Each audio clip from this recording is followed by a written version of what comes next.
নমস্কার, আমি সঞ্জিত ভৌমিক, লিচুয়ান ন্যাশনাল ক্লাবের এবারে শারদীয় দুর্গা উৎসবের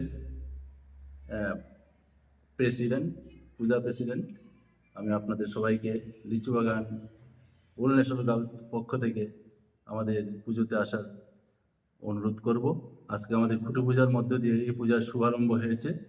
আমাদের এবারে পূজার থিম থাকছে বাঁশবেতের তৈরি মণ্ডপ এবং স্থানীয় শিল্পী দিয়ে বাঁশবেতের তৈরি মণ্ডপ এবং প্রতিমা। আমরা এই পূজাতে 7 লাখ টাকার মতো বাজেট আমাদের, এবং এই বাজেট দিয়ে আমরা একটা অতি মনোরম একটা পূজা, স্থানীয় শিল্পীদের স্থানীয় শিল্পকে উদ্দীপনা করার জন্য একটা পূজা।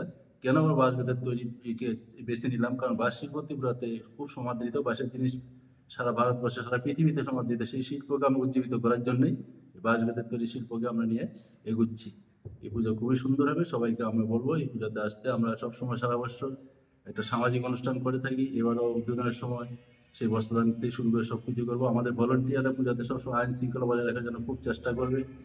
আমাদের প্রেস মিডিয়া এবং আরক্ষা দপ্তর, বিদ্যুৎ দপ্তর, সাধারণ প্রশাসন সবাইকে এই পূজাতে আসার জন্য নিমন্ত্রণ, সারা ত্রিপুরাবাসীকে পূজাতে আসে আনন্দ উপভোগ করার জন্য বলবো। যেহেতু এই পূজা খুবই সুন্দর পূজা হবে, কারণ এটার আগরতলা শহরের প্রবেশদ্বারে এত সুন্দর পূজা, এখানে সবাইকে আসার জন্য আমি আমন্ত্রণ করবো, যাতে সবাই এসে পূজা উপভোগ করে। নমস্কার। পূজার দিনগুলোতে সাধারণত পঞ্চমীতে আমাদের পূজার উদ্বোধন হতে যাচ্ছে। পঞ্চমীতে একটা সাংস্কৃতিক অনুষ্ঠান থাকবে, সবাইকে এনে উদ্বোধনী অনুষ্ঠান, এবং সপ্তমী, অষ্টমী, নবমী আমরা এই 4 দিন তো সাংস্কৃতিক অনুষ্ঠান থাকবেই। সে ছেলেপেলেদের নিয়ে সব পাড়ার সবাইকে নিয়ে এখানে খুব আনন্দ সাংস্কৃতিক অনুষ্ঠান এবং পুরস্কার বিতরণী থাকবে। এখানে আমরা ফায়ার সার্ভিসের ব্যবস্থা রাখবো, অগ্নি নির্বাপক ব্যবস্থা রাখবো। আমরা রাখবো ফার্স্ট এড বক্সের ব্যবস্থা, মানে ডক্টরস কর্নার। আমরা আমাদের ভলেন্টিয়ার রাখবো, যারা সবাই সুন্দরভাবে আইন শৃঙ্খলা সুন্দরভাবে সুরক্ষিতভাবে রাখতে পারে।